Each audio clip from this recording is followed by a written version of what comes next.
Bon alors ça y est, je suis dans ma voiture autonome et hop, sans les mains.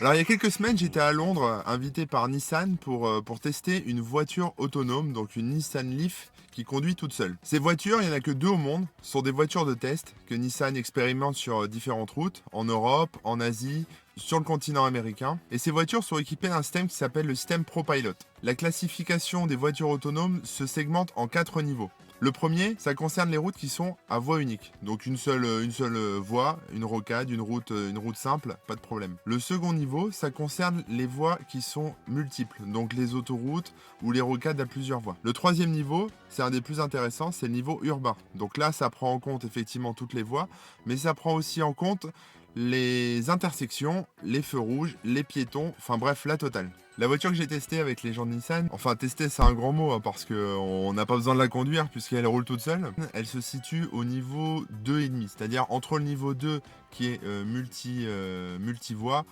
sur autoroute et le niveau 3 qui est de l'urbain.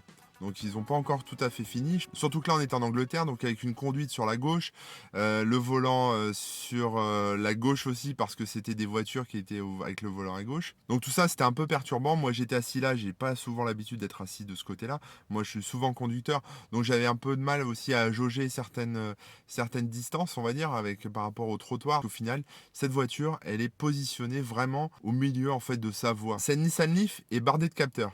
Il y a donc des caméras qui sont à l'avant, qui sont sur le toit, sur les barres de toit ici, qui sont à l'arrière aussi, un peu partout. Il y a des systèmes de détection laser qui se trouvent au niveau des portes, à gauche et à droite, qui en fait permettent justement de voir tout ce qui est à proximité de la voiture, donc vraiment tout ce qui est autour de la voiture. Et puis il y a des radars à l'intérieur qui en fait permettent de voir très loin devant et derrière aussi. Et en fait, tous ces capteurs donnent un aperçu à la voiture de 360 degrés de ce qui se passe autour d'elle à plus ou moins longue distance. Ça signifie que si c'est un piéton qui traverse juste devant, elle va le voir. Si c'est une voiture qui arrive dans un rond-point à fond la caisse, assez loin, elle va le voir. Et puis si c'est quelque chose qui se passe dans un angle mort, elle va le voir aussi. Donc elle est vraiment plus performante en fait en termes de vision que nous les humains qui sommes obligés tout le temps de surveiller un peu partout et c'est pas forcément évident. Alors moi dans cette voiture, j'étais à la place du mort, donc j'étais ici, voilà. J'étais pas sur le siège conducteur. Sur le siège conducteur, il y avait un des ingénieurs de Nissan qui travaille sur ce projet qui en fait voilà, a démarré la voiture et qui ensuite a lancé via son GPS le guidage automatique et la voiture est partie toute seule. Ça a commencé doucement, la conduite était assez souple, j'ai trouvé ça très agréable. Alors je pense que c'était aussi parce que j'étais en tant que passager, donc je me suis comporté comme quelqu'un de passager classique, c'est-à-dire que j'avais pas peur, je faisais confiance au conducteur, sauf que là le conducteur en l'occurrence c'était personne, c'était l'ordinateur. Mais la voiture avait quand même une conduite très souple, elle s'est engagée dans les ronds-points sans aucun problème. Quand une voiture arrivait dans le rond-point, elle l'anticipait et elle s'arrêtait au niveau du cédé le passage du rond-point. Quand le feu passait au rouge, elle s'arrêtait de manière assez douce aussi. Sauf à un moment, au niveau d'un passage piéton, où la piétonne s'est approchée du passage piéton. Et là, la voiture a freiné un peu moins doucement, donc c'était un peu plus sec. Mais bon, ça allait, hein, j'ai connu pire. Voilà, pour la laisser passer, justement, a anticipé sa volonté de traverser et s'est arrêté au passage piéton, puis a redémarré une fois que le piéton était passé. Alors évidemment, j'ai pas été confronté à des situations extrêmes. J'ai pas eu d'enfants qui ont traversé devant la voiture en courant ou de chiens qui se sont jetés sous les roues. Donc je ne sais pas comment se comporte cette voiture en conditions un peu extrêmes, mais j'imagine que tout ça est prévu. Sur l'ordinateur de bord, on avait donc des retours écran et on pouvait voir justement les petits piétons, les petits vélos, les autres voitures qui étaient modélisées. Alors, au début, j'étais un peu excité. C'est vrai que voilà, se laisser conduire par une voiture comme ça, sans toucher à rien, voilà, sans les mains et en se disant mon Dieu, qu'est-ce qui va se passer? Alors bon, évidemment, les gens de chez Nissan ne sont pas des fous et voilà, ils vont pas se lancer sur la route comme ça sans avoir bêta testé de manière sérieuse leur voiture. Mais bon, ça fait toujours son petit effet.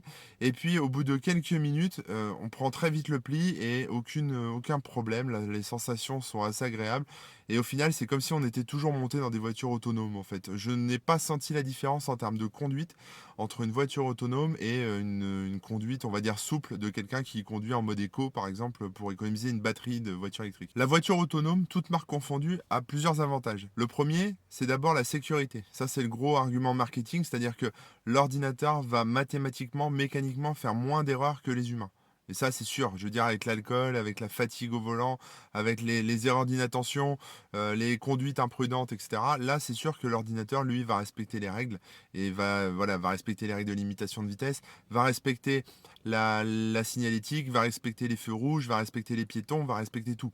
Donc là-dessus, on est assez serein. En termes de... Enfin, moi, en tout cas, je suis assez serein. Je l'ai bien vu, hein, je l'ai testé, et je suis certain que cette avancée technique va permettre une meilleure sécurité pour tout le monde, qu'on soit à l'intérieur de la voiture ou qu'on soit sur la chaussée ou sur le trottoir. Mais aussi, ça va nous permettre de faire plein de trucs cool, comme boire du café en conduisant, ou alors bosser sur son ordinateur, ou tout simplement discuter, échanger et être plus, on va dire, distrait par rapport à tout ça. Elle est capable de faire des accélérations. Au moment de s'engager sur l'autoroute, elle a fait une accélération et elle s'est mise à la vitesse par rapport à l'autoroute. Elle décélère, heureusement. Putain, j'ai tellement chaud. Ce système ProPilot chez Nissan sera implémenté au fur et à mesure de maintenant à 2020 dans les voitures de l'alliance Renault-Nissan. Donc ça va se faire de manière progressive. Mais vous voyez, ça va arriver très vite. Et il est fort probable que vos enfants n'aient plus à passer le permis dans quelques temps. Et quand nous serons dans un système complètement autonome, c'est-à-dire la voiture pourra venir sur un parking, dans une allée, rentrer dans une entrée de maison, etc., prendre les gens et repartir, on sera arrivé au maximum de ce qu'elle peut faire en termes de conduite. Après, le reste, ce ne sera que des ajustements. Je fais un peu d'aération là parce que quand la voiture sera vraiment complètement autonome, ça va permettre par exemple à des personnes âgées qui ne sont plus aptes à conduire de manière sécure de pouvoir partir voilà, à leur rendez-vous, de pouvoir partir en vacances, de pouvoir imaginer tout ce que vous voulez, voilà, mais d'être en sécurité dans leur voiture et surtout que les autres autour soient en sécurité aussi. Ça va permettre aux gens comme moi de bosser, de se détendre, de faire autre chose. Ça va permettre aux têtes en l'air d'être détendu aussi. Alors évidemment, pour ceux qui aiment conduire, il n'y aura plus cette sensation. Mais je pense qu'on trouvera encore de nombreuses voitures avec volant pendant un moment. Voilà, c'est donc terminé pour ce test de la voiture autonome. J'espère que ça vous a plu et je vous dis à bientôt. Ciao!